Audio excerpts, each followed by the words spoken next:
So we get to finally talk about another Samsung Galaxy phone, and it's funny because the Galaxy Unpacked event is about to come out. And what I'll tell you about the Samsung Galaxy S20 series of devices, it was honestly one of my favorite lineups from Samsung at that time. Unfortunately, with the S21 lineup, a little bit different, but the Samsung Galaxy S20 Plus that came out, in my opinion, is still such an amazing phone. It has so much capability, so much quality, and I think without a doubt, if you're somebody who wants to go and buy a phone even in 2022, you cannot go wrong with buying a Galaxy S20 Plus. I said at that point when I bought this phone, how much better can Samsung do? And I'm still kind of asking myself, how much better can Samsung do from this phone that came out in 2020? Now, if you want to buy this phone or some other phones I recommend this year, links will be down in the description. You can get them from there and you can help support the channel at the same time. Now, starting off with the outside of this phone, I mean, you can still look at this phone and still see how beautiful it is. It has a massive 6.7-inch dynamic AMOLED display. It's 1440p, it's a curved panel,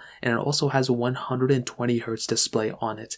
Those things in and of itself are still some beautiful aspects to have on a phone, and as I mentioned before, when you're getting a phone like this, it's not really outdated in terms of software yet. It's probably going to be like another 2 years, but the hardware of this phone is so amazing, and it still has so many more advantages from this phone than even like the S21 Plus, and even potentially the S22 Plus that may end up coming out probably in the next month or so. So when it comes down to the S20 Plus, I am a humongous fan of this build quality. I'm a humongous fan of how this phone is, and you can't really go wrong with this device for sure in terms of the front. Now you have a USB Type-C port, and you have a microSD card slot on this phone as well, which those two things are awesome, right? USB Type-C port every phone has, Samsung DeX on this phone as well, but that microSD card slot is amazing, and that is some awesome I/O to have on a phone like this. So in my experience, having a device that with that type of capability is amazing, and without a doubt, I am a humongous fan of the microSD card slot on this phone. Now on the back, you have a little bit of a different setup than some other phones. You have obviously that quadruple camera setup. You have a wireless charging, reverse wireless charging, the whole 9 yards.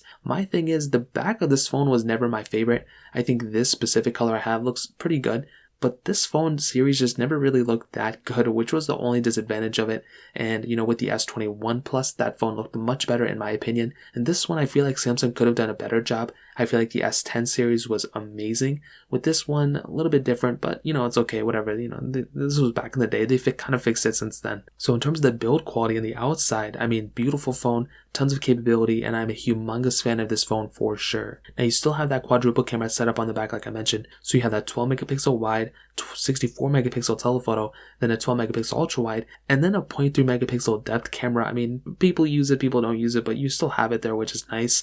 And on the front, you have a 10 megapixel wide angle lens. Now we do have 4K at 60 on the front and the back of this phone, so that's really cool. But we also have 8K capability on the back of this phone. And just because of those things right there, this still is future-proofed ahead of so many other phones in the market. And as I mentioned, that is amazing. Having that type of capability even on this type of phone is really good. There's still a lot of phones in the market that don't do 8K, and Samsung, this was the first one, from Samsung that did 8K capability. So in my opinion, I'm a humongous fan of this phone, and it just makes so much sense to me. Like, yes, this thing is so good in terms of the camera setup. Another big thing that I mentioned before in a lot of my camera comparisons is that Samsung literally puts everything they have in a camera, they just put it on this type of phone. And at this point, this is no exception. Samsung pretty much took everything they had in their cameras and they just dropped it on this phone. And Samsung puts a ton of features in their cameras without a doubt. Anytime I go on the camera app on any of Samsung's phones, they look beautiful, man. They look really good, and they do a great job on that camera. So when it comes down to the camera setup,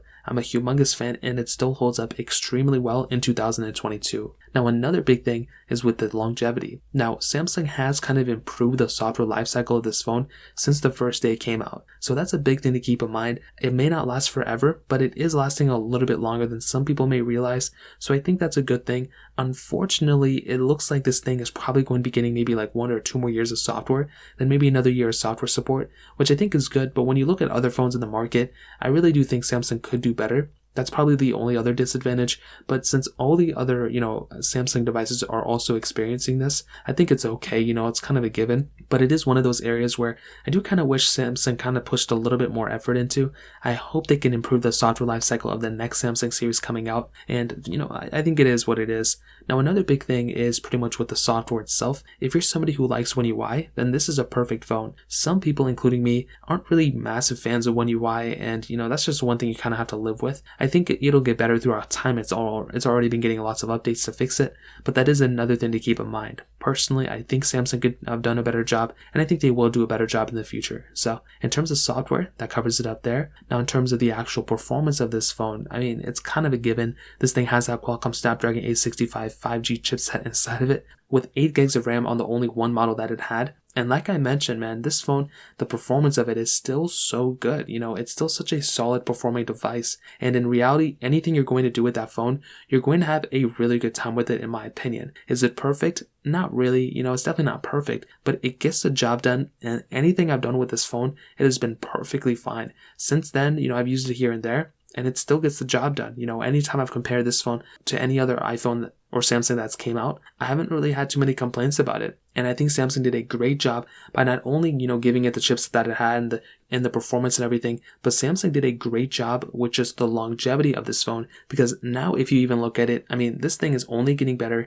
The 120 hertz display looks beautiful on this thing. And I do think when it comes down to the future of this phone, I mean, Samsung has a hit on their hands and you can't really go wrong with this phone. So in terms of the performance, a complete thumbs up to me. And I think Samsung did a great job with this performance for sure. Now, in terms of the battery life of this phone, we do actually have a pretty big 4500 mAh battery on this device. And as I mentioned before, that is not a small size battery. That is a massive size battery to have on this type of phone. So without a doubt, you're getting not only a massive size battery, but you're getting really good battery life, and you're getting reverse wireless charging too, which is another big advantage. When you're getting a phone like this, you're not going to be getting bad battery life or anything like that. And since this phone is approaching 2 years old, it may have seen a little bit degradation here and there, but it's nothing crazy, and I don't even think it's bad battery life. I don't think it's anything even remotely close to that. So when you're getting a phone like this, like I mentioned, you're getting great battery life, and overall you're getting great battery features too, because this thing does have reverse wireless charging, which is another big asset for it. So when it comes down to that pretty much covers it up there. And to be completely honest, I definitely do think this is still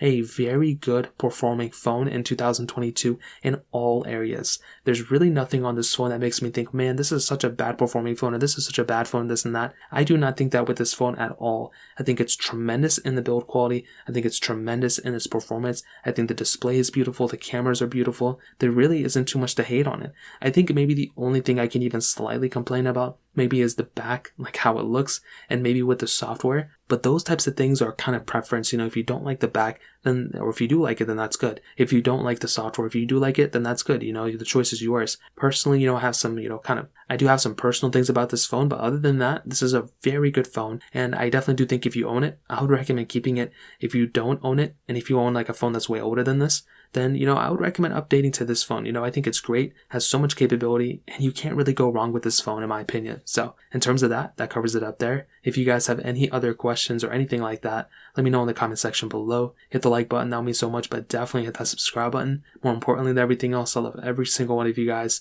Hopefully I'll catch you guys in the next video. Peace out till then.